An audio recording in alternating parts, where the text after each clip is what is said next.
apple carrot salad. If you are not making this one, you are missing out. Welcome to V's Cooking with Love channel.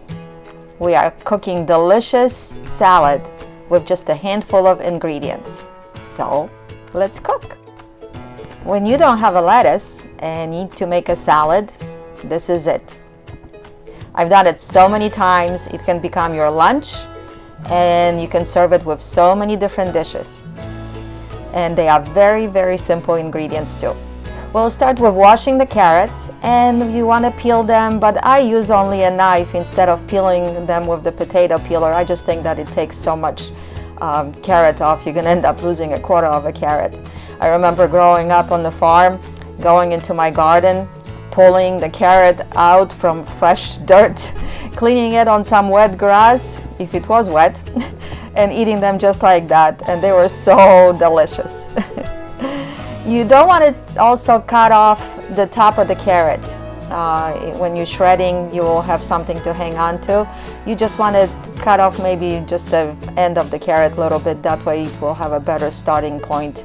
We will be using a shredder here to shred our carrots. And on the bigger settings, yep, just like so. Not much to it. You can use your food processor if you don't want to work out your muscles.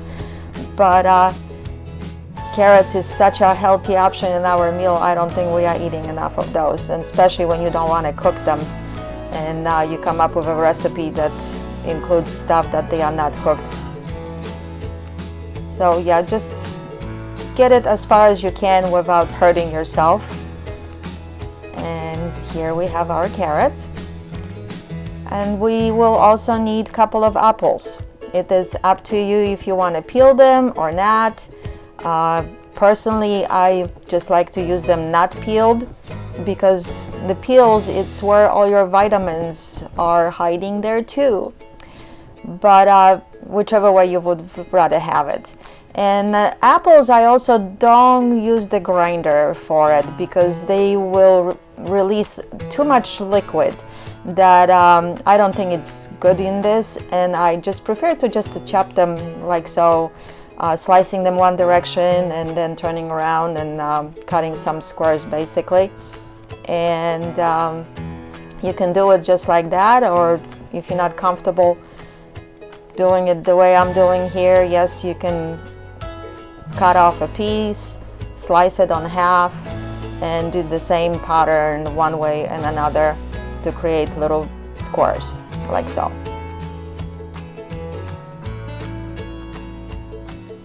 Yep.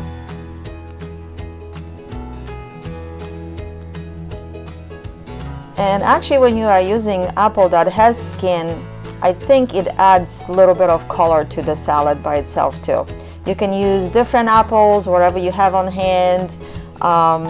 The ones that I used over here was Gala and Red Delicious. Most of the time I do use the Gala apples to make that recipe with. It seems like they are just sweet enough, but not too sweet. But you can experiment with whichever apples that you think that they're gonna be the best in this. So it's really up to you. But any apple will do. An apple a day keeps the doctor away.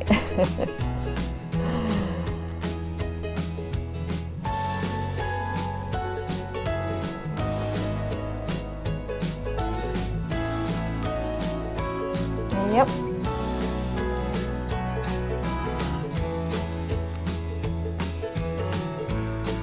They don't have to be perfect. Just chop them up on small bite pieces. And that's our apples and carrots. And now we will need a little bit of an onion. It is, again, depends how much onion you like.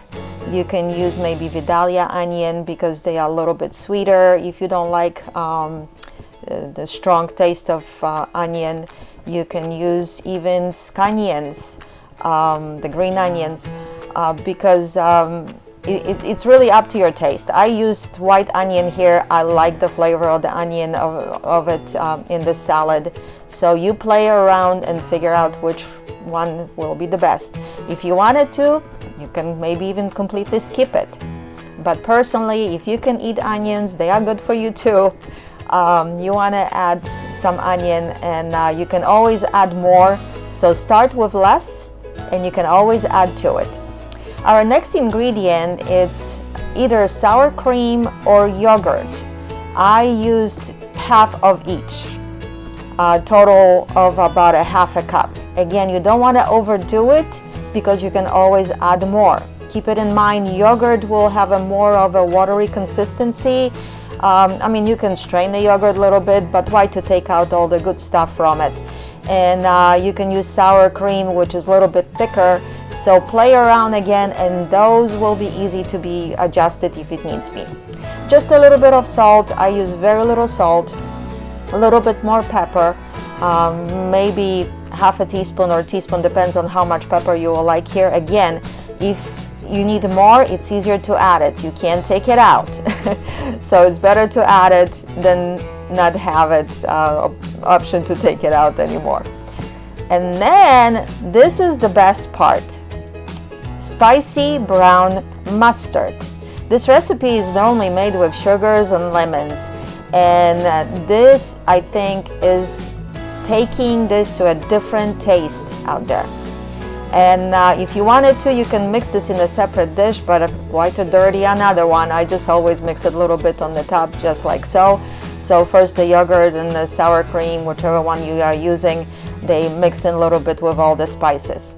And just mix it very well, going all the way to the bottom to make sure all it's getting nice coated with that creamy texture.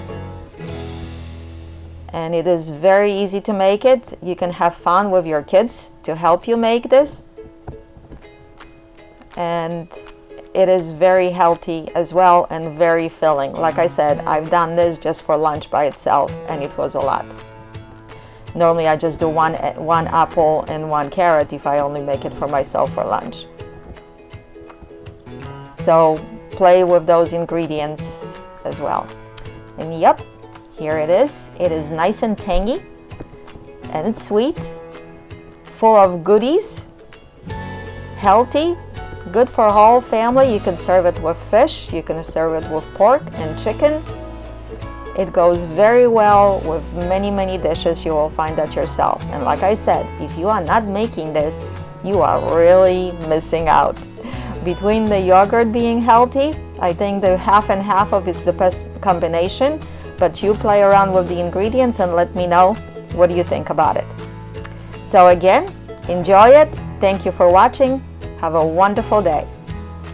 See you next time.